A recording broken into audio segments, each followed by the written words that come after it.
ಗಾಂಧಿ ಭಾರತ ಇದೆ, ಜೈ ಬಾಪು, ಜೈ ಭೀಮ್, ಜೈ ಸಂವಿಧಾನ ಅಂತಕ್ಕಂಥ ಈ ಕಾರ್ಯಕ್ರಮದಲ್ಲಿ 4 ಜಿಲ್ಲೆಗಳಿಂದ ಎಲ್ಲ ಮುಖಂಡಗಳನ್ನ ಕರೆಸಿ ಇದು ಹೆಚ್ಚಿನ ಜನರು ಇದರಲ್ಲಿ ಸ್ಪರ್ಧೆ ಮಾಡಬೇಕು, ಭಾಗವಹಿಸಬೇಕು.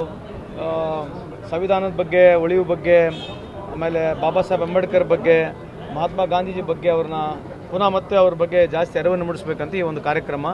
ಅದಕ್ಕೆ ಹೆಚ್ಚಿನ ಜನಸಂಖ್ಯೆ ಸೇರಬೇಕನ್ನೋದಕ್ಕೆ ಈ ಸಭೆಯನ್ನು ಕರೆಸಿರ್ತಕ್ಕಂಥದ್ದು. ಆಂತರಿಕ ಭಿನ್ನಾಭಿಪ್ರಾಯದ ಸಂಬಂಧಪಟ್ಟ ಚರ್ಚೆಗಳು ಎಲ್ಲ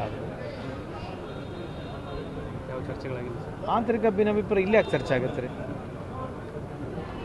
ಇಲ್ಲಿ ಕೂಡ ಮಹತ್ವದ ಒಂದು ಸಭೆ ಇತ್ತು ಸರ್. ಎದ್ರದ್ದು?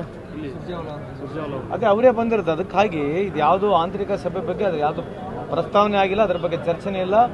ಅಧ್ಯಕ್ಷರು ಆಲ್ರೆಡಿ ಉತ್ತರ ಕೊಟ್ಟಿದ್ದಾರೆ. ಸನ್ಮಾನ್ಯ ಮಲ್ಲಿಕಾರ್ಜುನ್ ಖರ್ಗೆ ಸಾಹೇಬರು ಎಲ್ಲರಿಗೆ ಸುಮ್ಮನೆ ಇರಬೇಕಂತ ಹೇಳಿದರೆ, ಹಂಗಾಗಿ ಯಾರು ಇದರ ಬಗ್ಗೆ ಚಕಾರ ಅಂತ ಮಾತಾಡೋಂಗಿಲ್ಲ. ನಮಸ್ಕಾರ, ಥ್ಯಾಂಕ್ ಯು. ಗಾಂಧಿ ಭಾರತ ಇದೆ, ಜೈ ಬಾಪು, ಜೈ ಭೀಮ್, ಜೈ ಸಂವಿಧಾನ ಅಂತಕ್ಕಂಥ ಈ ಕಾರ್ಯಕ್ರಮದಲ್ಲಿ 4 ಜಿಲ್ಲೆಗಳಿಂದ ಎಲ್ಲ ಮುಖಂಡಗಳನ್ನ ಕರೆಸಿ ಇದು ಹೆಚ್ಚಿನ ಜನರು ಇದರಲ್ಲಿ ಸ್ಪರ್ಧೆ ಮಾಡಬೇಕು, ಭಾಗವಹಿಸಬೇಕು.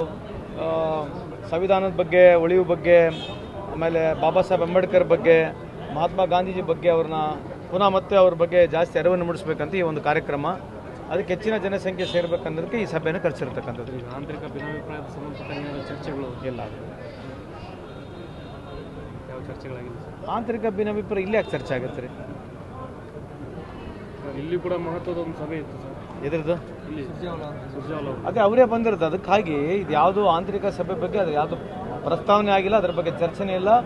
ಅಧ್ಯಕ್ಷರು ಆಲ್ರೆಡಿ ಉತ್ತರ ಕೊಟ್ಟಿದ್ದಾರೆ. ಸನ್ಮಾನ್ಯ ಮಲ್ಲಿಕಾರ್ಜುನ್ ಖರ್ಗೆ ಸಾಹೇಬರು ಎಲ್ಲರಿಗೆ ಸುಮ್ಮನೆ ಇರಬೇಕಂತ ಹೇಳಿದರೆ, ಹಂಗಾಗಿ ಯಾರು ಇದರ ಬಗ್ಗೆ ಚಕಾರ ಅಂತ ಮಾತಾಡೋಂಗಿಲ್ಲ.